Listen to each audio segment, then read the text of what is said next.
UFC 315 is in the books. It ended in a unanimous decision victory for Jack Della Maddaleno. We're going to be going through the entire card, kind of giving our thoughts on how every matchup went. Um, honestly, the fact that they were charging $80 for this pay per view is fucking criminal. Um, there was only one finish on the main card. That was the first fight of the main card with Benoit Saint Denis. Other than that, full of decisions. The prelims had some fun finishes, but once we got to the main card, things really slowed down quite a bit. But we'll go ahead and hop into these. Started off the card fast, right out of the gate. Brad Katona and Bekzat Almakhan.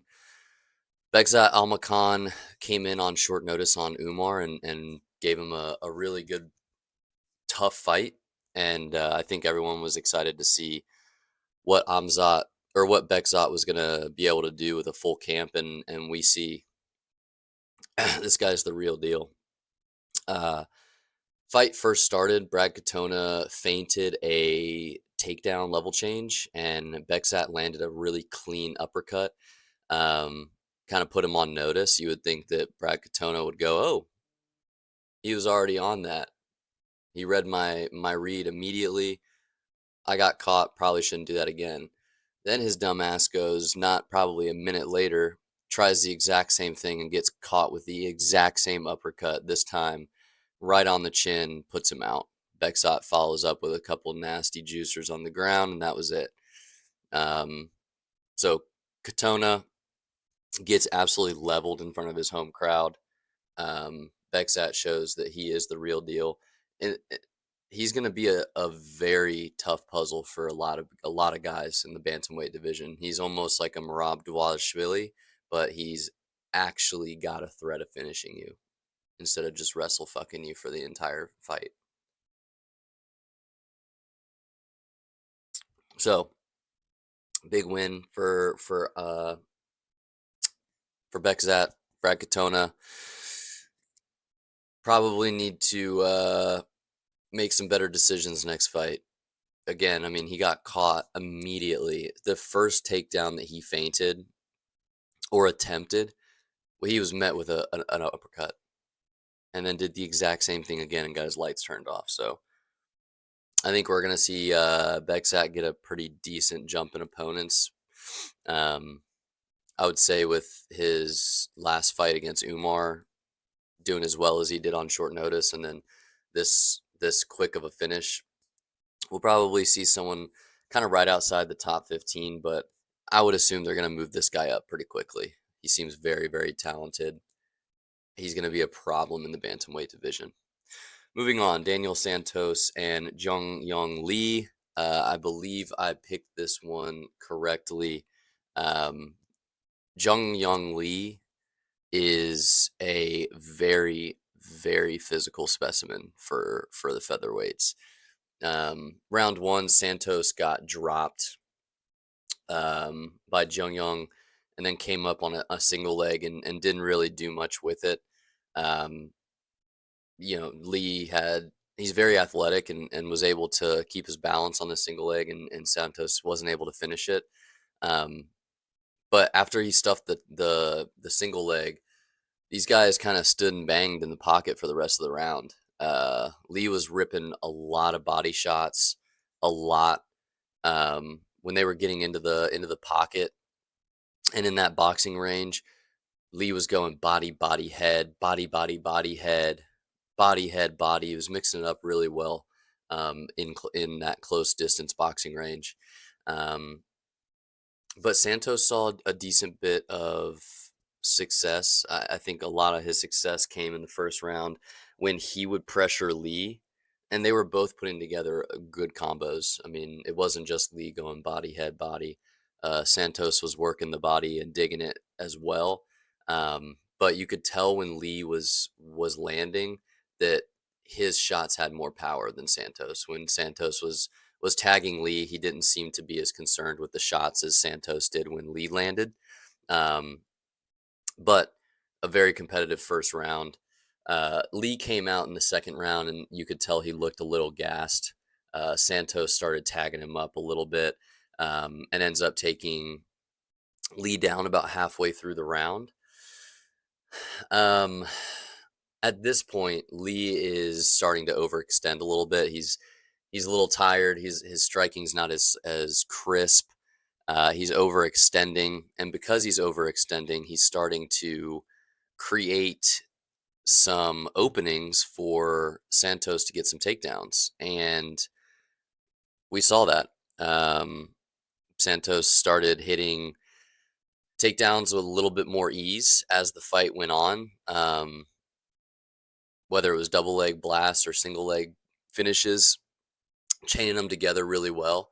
Um, so second round, I thought definitely went to Santos. I'm not really quite sure how people scored the first round, but that round was definitely a little bit more competitive than the second round. The second round was a pretty sure win in that round for Santos. But round three, Santos hit Jung Young Lee with one of the most crisp twos you can hit someone with. I mean, 99% of people get hit with that shot, they're going to sleep. And Lee just ate it and kept coming forward. Other than that, other than the big right hand that Santos landed, it was just a lot of the same of wrestling up against the fence, Santos getting in close against Lee, closing the distance, getting takedowns. Um, and he kind of dominated the rest of the round. So round two and round three were definitely a round for Santos. And the judges were a little weird tonight in Canada. 30-27 for all three rounds was a little much, I thought. I thought Lee might have won the first, but 30-27 across the board is like, if you look at this scorecard, you're thinking this was an absolute ass beating and a domination, right?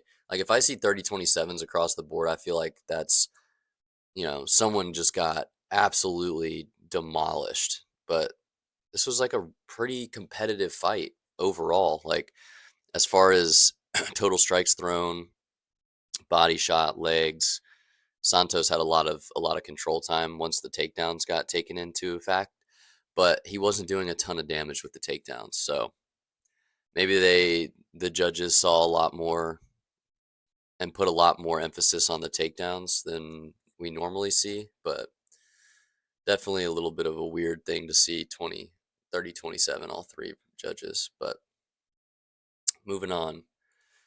Marc-Andre Barriot and Bruna Silva. I said it before the fight started that ever since Bruna Silva got beat by Alex Pereira, he has not been the same. And he did not look like he wanted to be in there against Marc-Andre Barriot.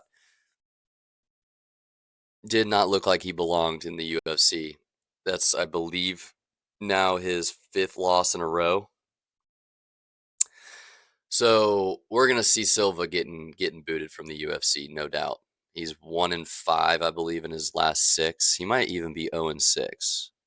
Okay, 1-5 in his last six. So we're gonna see Bruno Silva get booted to the regional scene. He might just be done in general, because both of these guys, I believe, are 38, 35. But five fight skid. That's a tough thing to come back from. Tough, but Marc Andre showed how dangerous he is in the clinch. Not many people look to do that type of damage when they're in close like that. But Marc Andre was throwing elbows from hell as soon as he got in the clinch. And he did not need a lot of space to make those elbows so powerful. But it all started, Silva caught a Marc Andre kick, dumped him, and then Marc Andre wrestled up really effectively and put him up against the fence, clinched, and then delivered three or four pretty nasty elbows, and then one last one to the temple that just shut his lights off. It kind of looked like Marc Andre like dented the top of his head with one of those elbows. But it was one of the more nasty KOs I've seen in a long time. Bruno was out for a a couple minutes. They had to, I believe, they had to bring him out on the stretcher, which is the first time I've seen that happen in quite a while. They gave updates on him as the night went. He, I guess, was concussed, but other than that, pretty well. Okay, but nasty KO, nasty KO. Marc Andre will continue to live another day in the UFC, but Bruno's going to be out of here. That was nasty, nasty, nasty as it gets. Moving on, Navajo Sterling and Ivan Erslan. So after Sterling's last fight, I was hot on this guy. I was like, man, he's exactly what we need in the light heavyweight division. It's stale right now. We need a young up and comer that's gonna shake things up. And after his last win, I was like, this is probably gonna be the guy to do it. And this was a boring fight. Plain and simple, boring fight. Round one was competitive, but not super exciting. Round two, lots of low leg kicks from Sterling, and I don't even know if I can use the word exciting for round two, but it was a little bit more of an exciting round than round one, but still nothing substantial from either guy.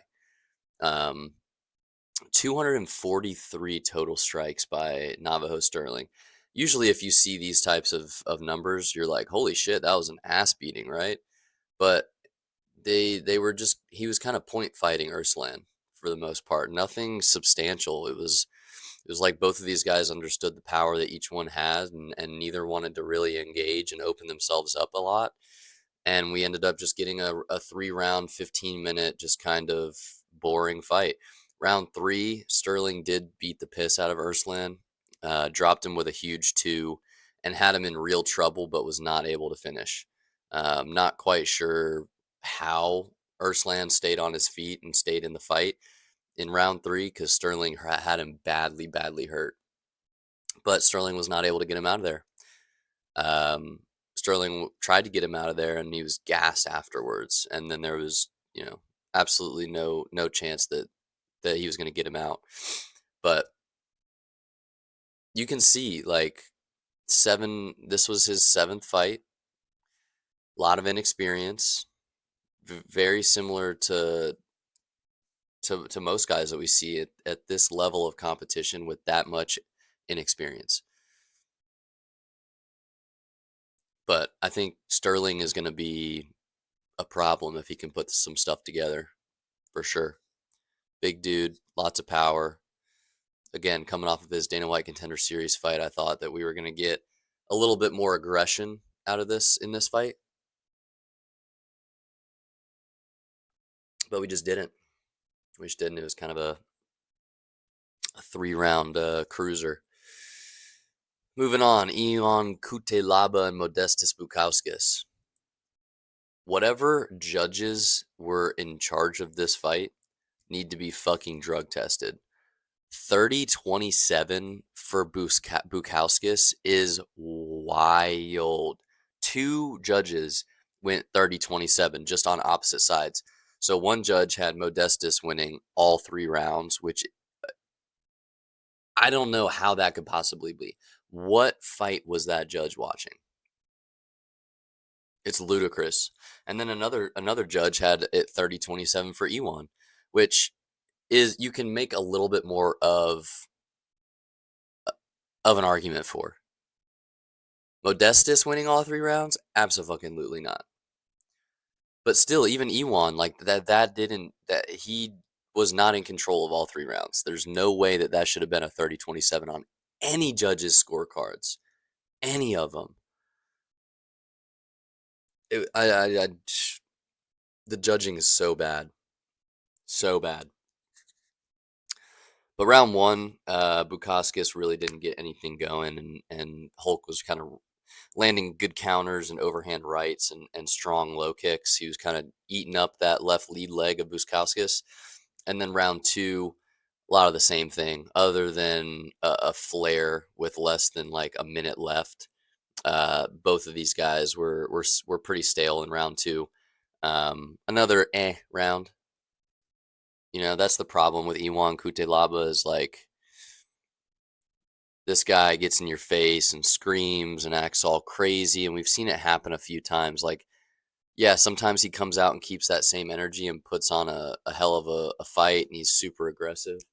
And then sometimes you get him where he comes into these fights and he just puts on these 3 round kind of snoozers where you don't have you don't have that same energy that he keeps at the weigh-ins and before when he stands in the middle of the octagon and tries to get in his opponent's face. Like, I think that shit is so cheesy. If you're gonna act all tough and hard like that, you better come out and put on a fucking fight. I don't want to see any split decision, unanimous decision, nothing. I want all finishes from you if you're gonna show your ass like that.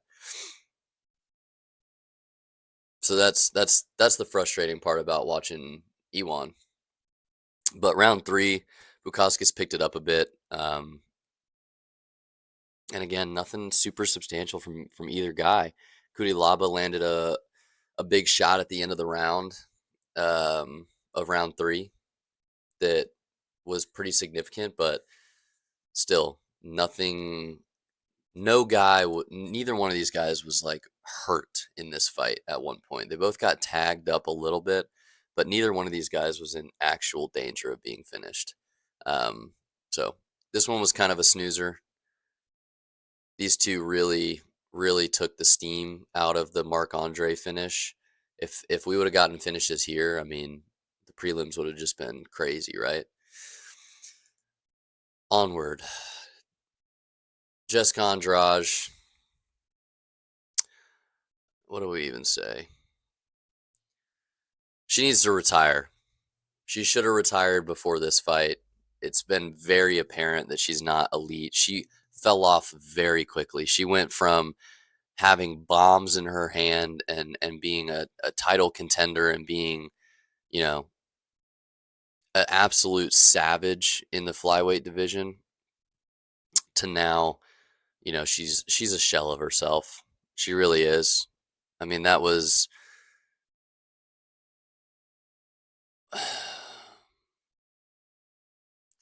yeah.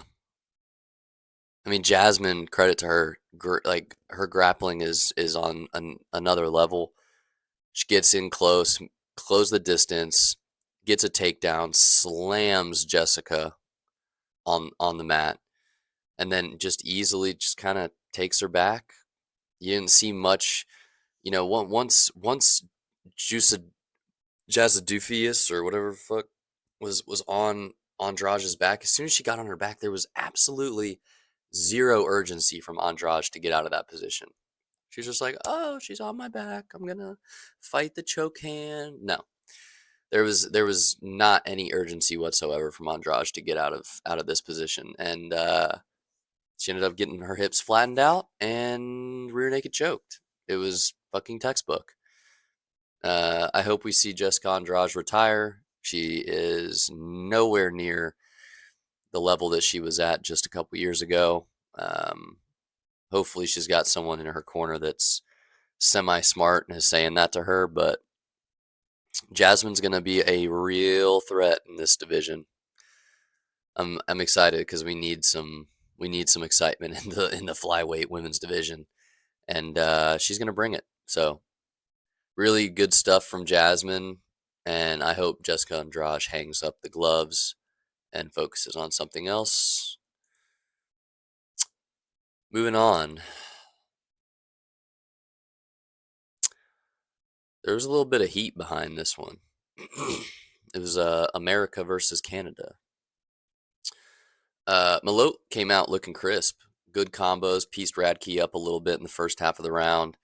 Radke landed a couple pretty heavy shots and cut Malot at the end of the first round, right on the bridge of his nose. So like the first round was pretty competitive, but Mike Malott definitely was the busier fighter and landed more shots. And then round 2, Malott comes out and lands a fucking bomb on Charles Radke. Left hook, steps off the center line and just buries Charles.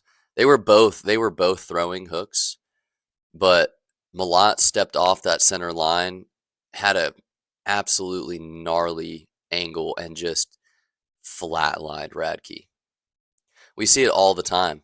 Two guys will throw a hook at the same time, but whatever fighter has that outside position, 99% of the time, 99, you'll see the other guy will clip or barely touch the chin, but typically whoever has that outside position, man, just always wins.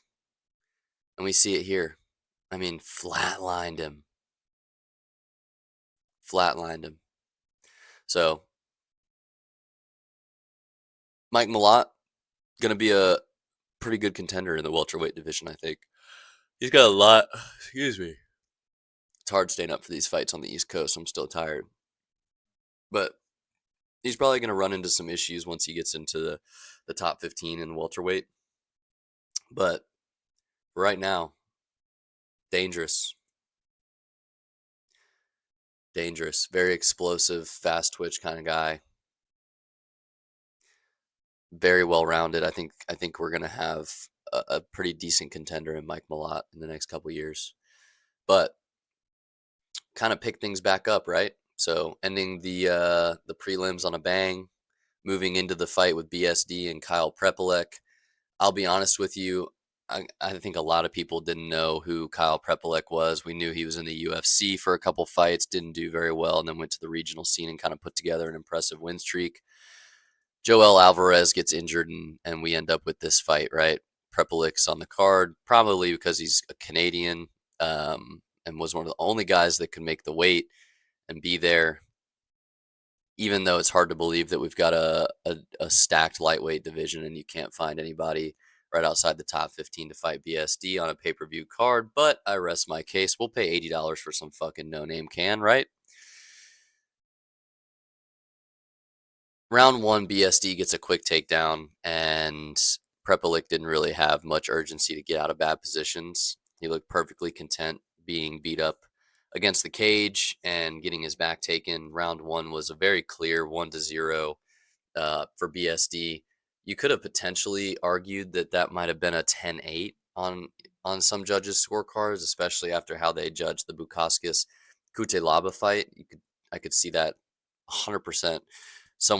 One of those judges scoring that first round for BSD a 10-8.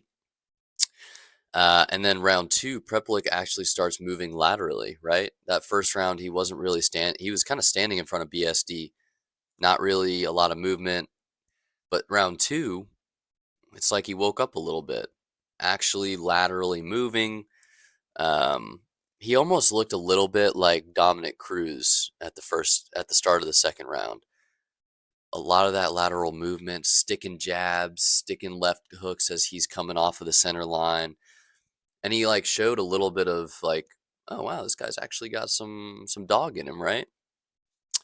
After that, he lands an eye poke to BSD, kind of slows the fight down a little bit. And then once the BSD comes back from the eye poke, the pace just picked up like crazy. When they got in the clinch, Benoit was battering him with crazy elbows and knees. Very similar to what we saw with Marc Andre and Bruno Silva. But I'm sitting there asking myself, how the fuck is Kyle still standing? He was getting mauled by elbows right up against the fence in the clinch. They were nasty. So he showed quite a bit of grit, not getting TKO'd by those elbows. But you could definitely tell that it was really starting to wear on Prepolek. He made a pretty bad decision and ended up getting dumped on his back. And really, when BSD lands this takedown, he lands in this like top half guard, but he's already got the head and arm isolated. So all he had to do was peel his right foot out of the like quarter guard that Prepolek had him in, and the head and arm was already there. Honestly, it looked like Prepolek was almost helping BSD clear that leg so he could get to the other side to finish the choke. He looked like after those elbows in the clinch, he looked like he just didn't want to be in there any longer. He's like, okay, I took this on short notice. I got my paycheck. Just get me out of here. And BSD obliged. Finished the head and arm choke very quickly. Like I said, when that takedown was landed, the head and arm was pretty much already locked in. He already had the head or the arm isolated up against his head. Um, really wasn't much that he had to do. Not many adjustments he had to make to actually finish the choke. So BSD gets back in the win column.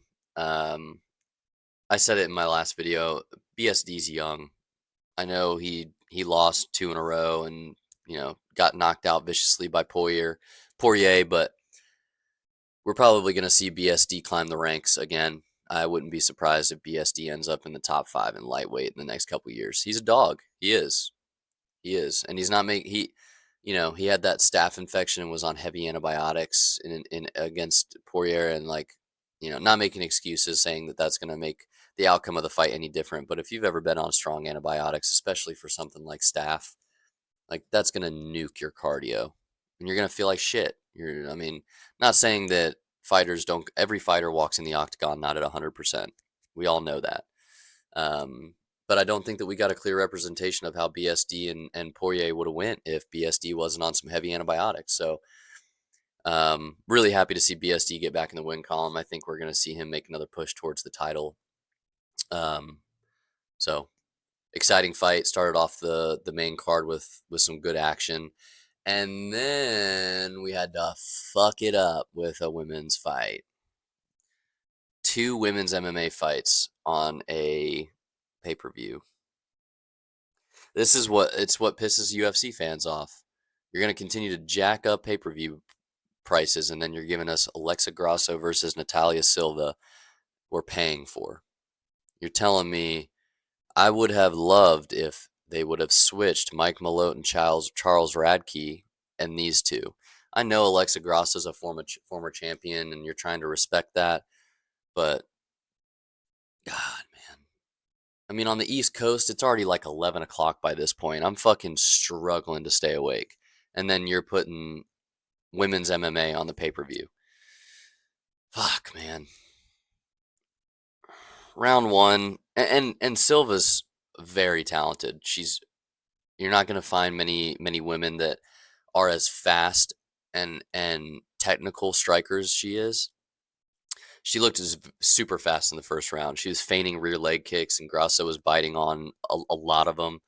And she outstruck Grasso for the most part, but was having trouble finding her range with her kicks. I know she was landing some side kicks and some low kicks, but her significant kicks that she was attempting, those were she was struggling to find her range a little bit in the first round with those kicks. But round 2, Silva outstruck Grasso again for the majority of the round, and then Grasso sort of gained a little bit of steam and actually woke up at the end of the second round and started landing some good shots, but she started getting at least a little bit aggressive. So I had it round 2.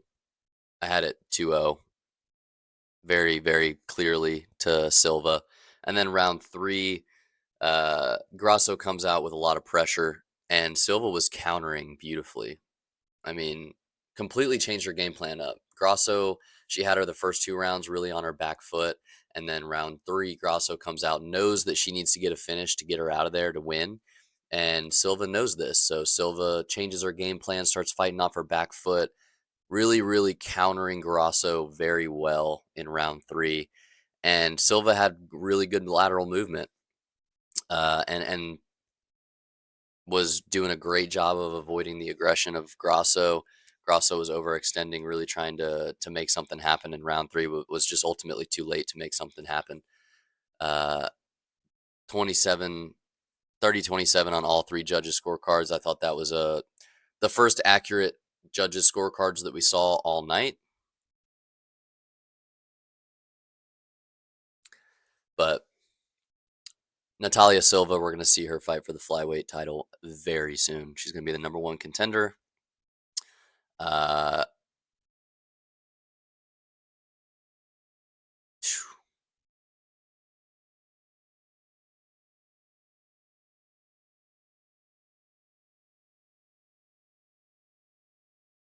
So we're gonna see Natalia Silva and Valentina Shevchenko next, right? Pretty good fight. I like that fight. I don't think we're gonna see a decision in Valentina Shevchenko and Silva. Both of them are pretty aggressive. They're probably gonna meet in the middle and exchange. I can see that being a really fun fight. So props to Natalia getting it done over former champ Alexa Grasso. All right, Jose Aldo and Ayman Zahabi.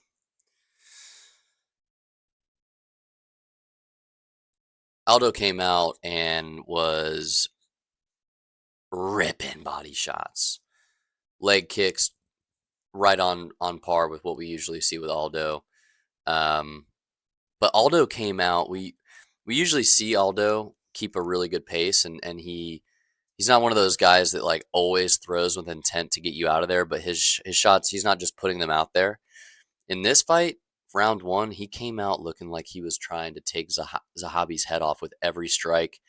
Um, Pace was crazy in the first round for Aldo. Um, but we could tell at the end of the round, Zahabi started finding his range a little bit. You could tell he started smiling. Something clicked. He started finding that range and started touching Aldo a little bit at the end of the first round. Round two, Aldo comes out and you can see he's definitely slowing down. Um, I was curious, like, how is he going to keep this pace from round one? Because the pace in round one from Aldo was something we typically don't see as high output as he was. We see a lot of leg kicks from Aldo typically, but he was ripping body shots and head hunting a lot in round one. Um, but he slowed down a lot in round two. Overall, round two was another pretty competitive round. I had it 1-1 going into the third. The leg kick, guys, the leg kick that Aldo landed on Zahabi was a fucking millisecond away from being one of the most gnarly illegal head kicks that the UFC has ever seen. But with the new unified rules set list, it was a legal head kick. He had one hand on the ground, his feet were under him.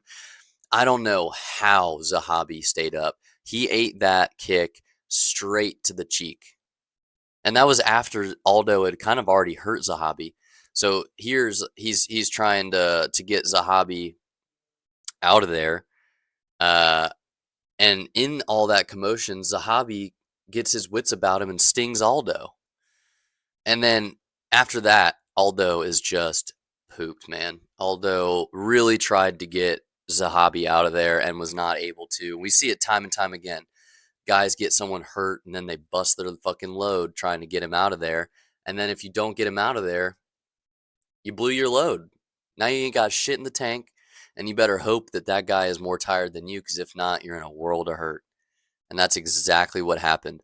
Aldo falls after a failed takedown and stays the rest of the round there. You could tell that he was content with staying in the closed guard and just mitigating damage and ground strikes from Zahabi. Uh, and Zahabi was, credit to him, he was trying to get Aldo out of there when he was in his guard. He wasn't just playing that bullshit body head, just tapping him. No, he was posturing up and raining down brutal elbows on Aldo. Ended up splitting Aldo open on his forehead, cut him open a little bit. Wasn't a great look for the judges, and I think that's why that this fight, the decision was what it was. A unanimous decision is fucking crazy here. Again, like, I don't know what the fuck the judges were smoking in Canada. It must have been some good shit, because we weren't watching the same fight as the judges. A unanimous decision for Ayman Zahabi is absolutely wild. Round one was in Aldo's court 100%. Round two, you can score it either way, but probably still to Aldo. And then round three could be split.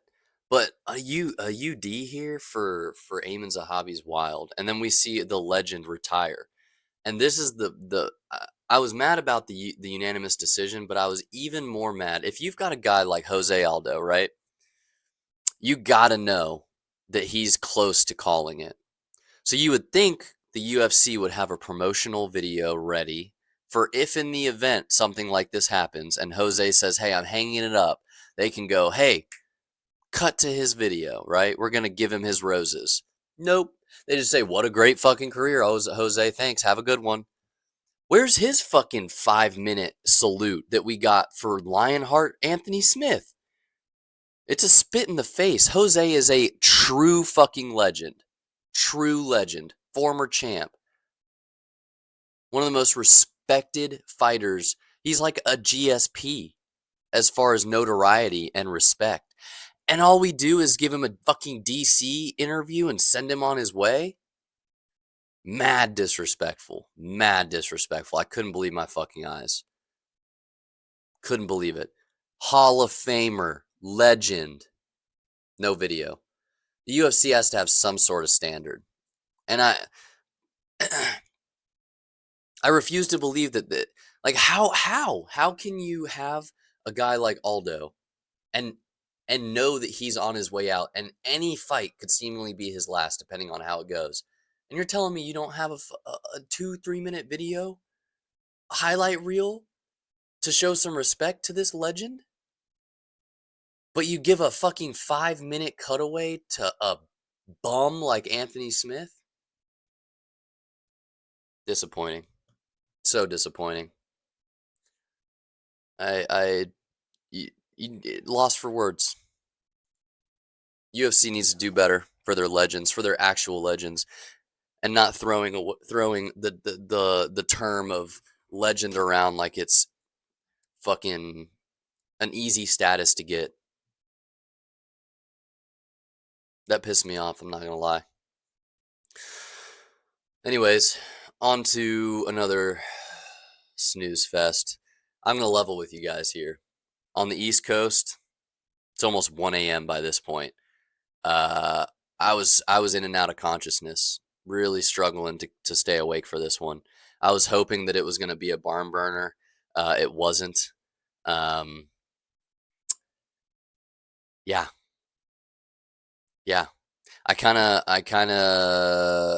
tuned out a little bit after round three. Round one, Valentina check hooks were money. They were money. And she busted up Manon. I'm pretty sure she broke Manon's nose in round one. Definitely busted it up. Had her bleeding. That's a great thing. If you can bust up your opponent's nose in the first round and take the fact that they can't nose breathe, that's going to fuck their stamina up 100% if you're just going to be mouth breathing from round one. Gets a takedown after she busts her up and then holds her in half guard for the remainder of the round. Very uncharacteristic for Shevchenko. Usually, if she gets an opponent to the ground, we see some pretty good ground strikes, but she was very inactive when she got Manon to the ground. Round two, that was one of the craziest illegal knees that just got brushed aside. It's like that was about as clear of a illegal knee as you can get. And not a fucking word. Not a fucking word. She got a good takedown, Manon, and then didn't do dick with it.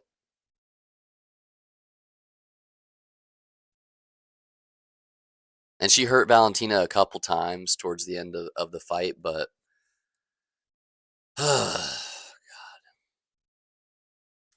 if you, UFC, if you are going to have cards start at 10 p.m. on the East Coast, you cannot have a women's 5-round co-main event followed by a Belal Muhammad main event. You just can't. You're asking us to not only stay up to 2 a.m. every fucking weekend that you have these late cards, but then you give us these kind of fights where it's already hard enough to stay awake. But then you've got snoozers as the co-main event.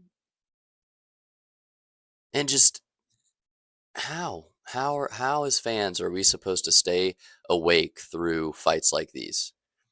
And again, we two women's MMA fights on a main card for a pay-per-view that cost $80. I'm sorry, but that's not what we need.